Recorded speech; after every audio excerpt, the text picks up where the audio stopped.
Hello everyone. आज हम लोग पास्ट एडजस्टमेंट का कॉन्सेप्ट पढ़ने वाले हैं। ये chapter accounting for partnership firm fundamentals का है और ये एक बहुत इंपॉर्टेंट टॉपिक है जो कि जनरली एग्जाम में आता ही आता है। पास्ट एडजस्टमेंट का मतलब क्या होता है और हम इसे क्यों करते हैं, इसको समझते हैं। पास्ट एडजस्टमेंट्स मतलब पहले जो गलतियां हुई हैं उन्हें सुधारना।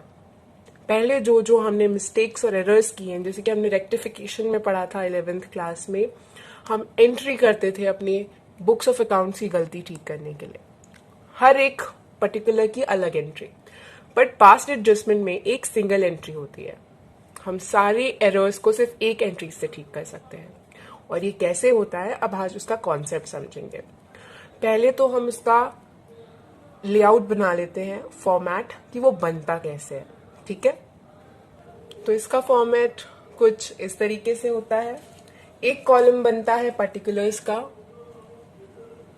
जिसमें हम सारी डिटेल लिखते हैं और यहाँ पे पार्टनर के नाम होते हैं मोस्टली। अगर मान लीजिए पार्टनर ए और बी है, अगर दो पार्टनर हैं तो दो कॉलम्स बनेंगे पार्टनर के लिए और एक फर्म का कॉलम बनता है। और हर एक पार्टनर के कॉलम में दो सब कॉलम्स होते हैं डेबिट और क्रेडिट एंट्री के। फर्म में भी डेबिट और क्रेडिट के। ठीक है, इतना क्लियर हुआ। तो इसके आगे चलते हैं। सबसे पहला जो इसका रूल जो हम फॉलो करते हैं वो है, जब भी किसी भी पार्टी को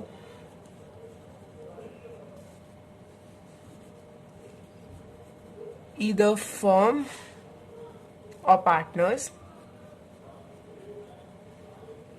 तो पार्टी चाहे वो फर्म हो, एक पार्टी है, और एक पार्टनर्स अदर पार्टी है, अगर वो लॉस कर रहे हैं,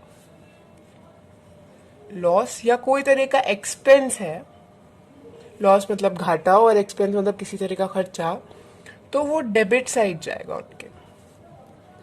और अगर मान लीजिए कोई इनकम है और प्रॉफिट है, तो वो क्रेडिट साइड जाएगा। तो पहले हम इन कॉन्सेप्ट को समझते हैं। ये कुछ नॉमिनल अकाउंट की तरह है। नॉमिनल अकाउंट में यही रूल फॉलो होता है जो कि हमने 11th में पढ़ा हुआ है। तो अब इसके आगे जानते हैं। लॉस और एक्सपेंसेस डेबिट होता है, ये बहुत बेसिक रूल है और इसके बिना ये पास्ट एडजस्टमेंट सॉल्व नहीं होगा। तो इसका बेसिक क्लियर कॉन्सेप्ट होना बहुत ज़रूरी है। ठीक है, तो अब मान लीजिए, लेट्स टेक एन एग्जाम्पल। हम एक एग्जाम्पल ले लेते हैं। मुदित और उदय पार्टनर्स हैं जो कि अपना प्रॉफिट, मुदित और उदय, ओके, अपना प्रॉफिट एंड लॉसेस 2:3 रेशियो में बांटते हैं। ठीक है, और उन्होंने कि कैपिटल बैलेंस दिया हुआ है 70,000 और 60,000। ठीक है, द ड्रॉ कैपिटल 70,000 और 60,000।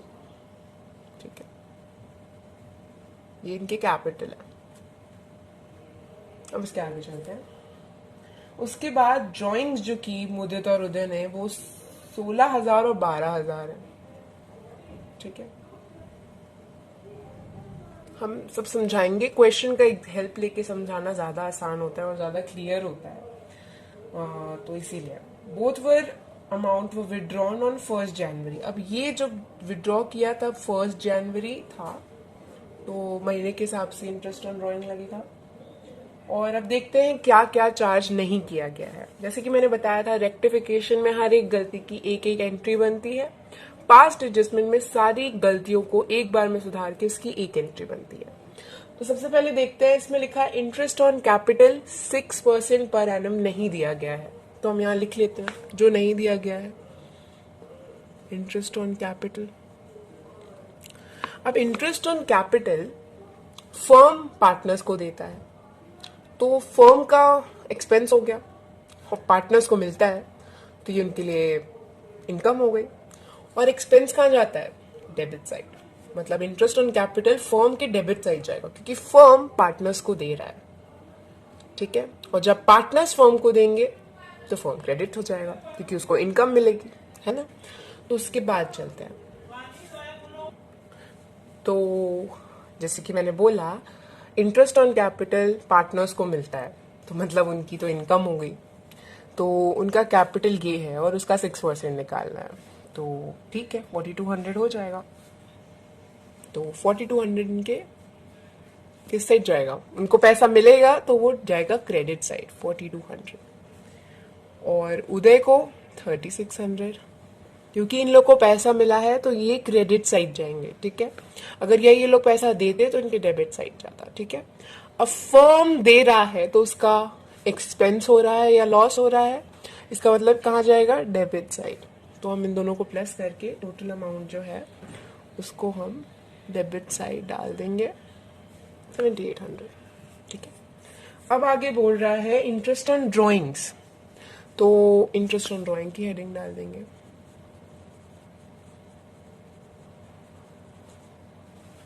ठीक है, इंटरेस्ट ऑन ड्रॉइंग होती है वो जो अमाउंट पार्टनर्स कैपिटल से निकाल के लेके जाते हैं या बिजनेस से निकाल के लेके जाते हैं और वापस करते हैं कुछ टाइम बाद, तो उस पे जो पैसा लगता है उसे कहते हैं इंटरेस्ट ऑन ड्रॉइंग्स। मतलब इसको पार्टनर्स ने लिया था उधार में, तो उनको इंटरेस्ट के साथ, ब्याज के साथ वापस करना है फर्म को वापस करना है, तो फर्म के लिए इनकम हो जाएगी, और पार्टनर्स को देना है तो उनके डेबिट साइड चला जाएगा, बिकॉज उसके लिए एक्सपेंस हो जाएगा, ठीक है। तो चलिए हम इंटरेस्ट ऑन ड्रॉइंग कैलकुलेट करते हैं वर्किंग नोट्स में। ए का निकालते हैं 16, मुदित का नाम मैंने ए रखा है और उदय का भी। आप ऐसे नहीं कर सकते, आपको यहाँ पे मुद्दित और उदय लिखना पड़ेगा। मैंने ए और बी पहले लिख दिया था, उसके बाद मैंने एग्जाम्पल लिया है, इसलिए थोड़ी मिस्टेक हो गई है। तो 1 जनवरी को ड्रॉ किया, तो पहले इसको कैलकुलेट कर लेते हैं कितने मंथ्स होंगे। जनवरी टू फरवरी, फरवरी टू मार्च, मार्च टू अप्रैल, तो 3 मंथ्स हो रहे हैं 3/12, और उसके बाद हम जितना रेट ऑफ इंटरेस्ट है उसको चार्ज कर लेंगे, तो सिंपली हो जाएगा 2,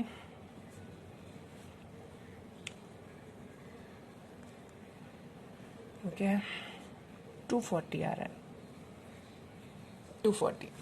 तो हम यहाँ लिख लेंगे कौन पैसा दे रहा है, पार्टनर्स फर्म को, तो 240 डेबिट साइड और 180 वैसे ही हम उदय का भी कैलकुलेट कर लेंगे जैसे हमने मुदित का कैलकुलेट किया था, तो 180 आ जाएगा, दोनों का सम हो जाएगा 4, तो कहाँ जाएगा 420, कहाँ जाएगा।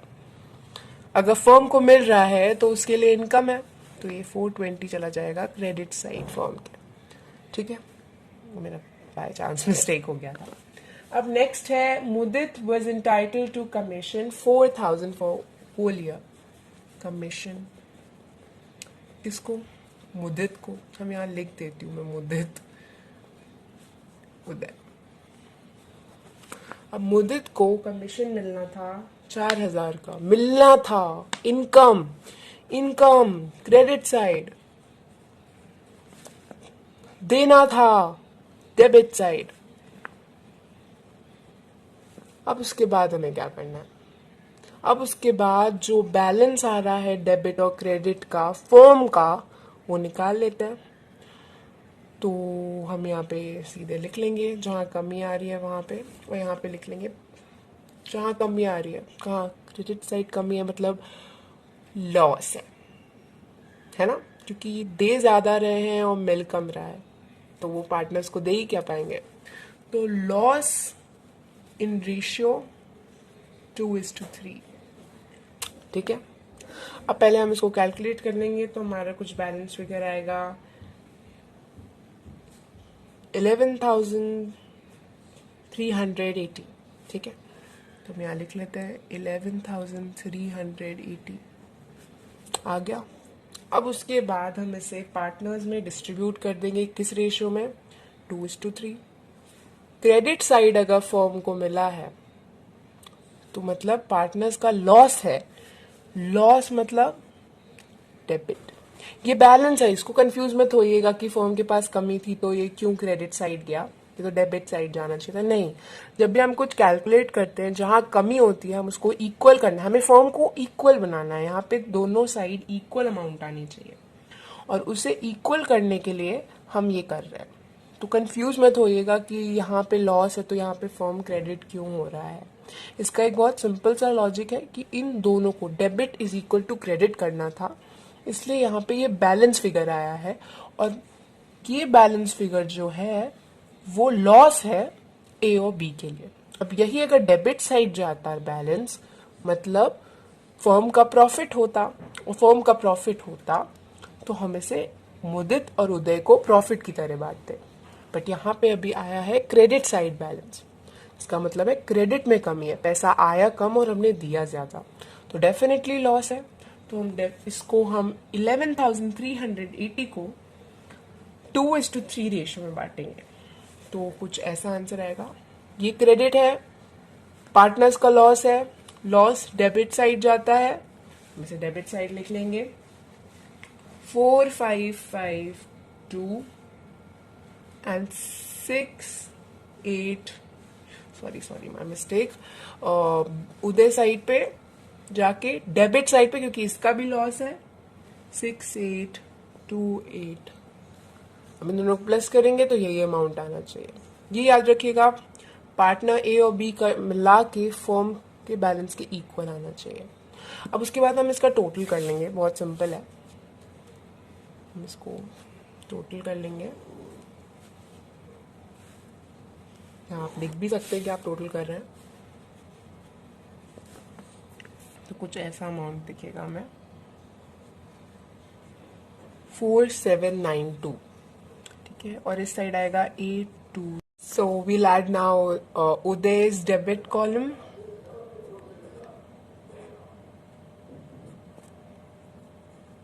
and as we have equal the balance, so these both are equal to each other, so tallied। अब हम इन दोनों का डिफरेंस निकालेंगे, ठीक है। जो बड़ा है वो साइड लिख लेंगे, क्रेडिट साइड बड़ा है इसमें तो हम क्रेडिट साइड लिख लेंगे, और इसको माइनस करेंगे तो हमारा आएगा 3408।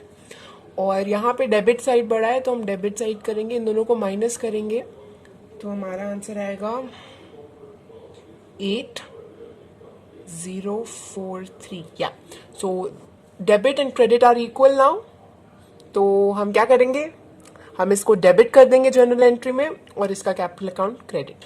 तो देखते हैं कैसे करेंगे entry. Uday's capital account to Mudit's capital account, और अमाउंट लिख देंगे 3408। बस इतना सिंपल है। एक तरह का और क्वेश्चन आता है, अगर मान लीजिए प्रॉफिट पहले ही डिस्ट्रीब्यूट हो चुके हों तो हम प्रॉफिट को यहाँ पे एक एंट्री बनेगी प्रॉफिट रिवर्स्ड, ठीक है।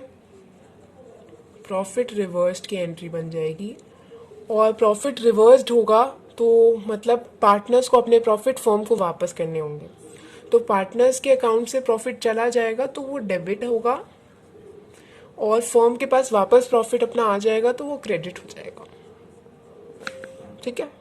तो कुछ ऐसा होगा, बस बाकी प्रोसीजर सेम है। बाकी हम इसको डेबिट साइड ऐड करेंगे, क्रेडिट साइड ऐड करेंगे, जो बड़ा है वो साइड का यहाँ पे वो लिखेंगे, जैसे कि इसमें क्रेडिट बड़ा था तो क्रेडिट लिखेंगे, और फिर अमाउंट जितना डिफरेंस है दोनों के बीच वो लिख लेंगे। और ये याद रखना, 3 पार्टनर्स होंगे तो इन दोनों का डिफरेंस 0 भी हो सकता है, और ये दोनों इक्वल होने चाहिए। अगर ये दोनों इक्वल है तो ही आपकी जनरल एंट्री सही है, नहीं तो गलत है।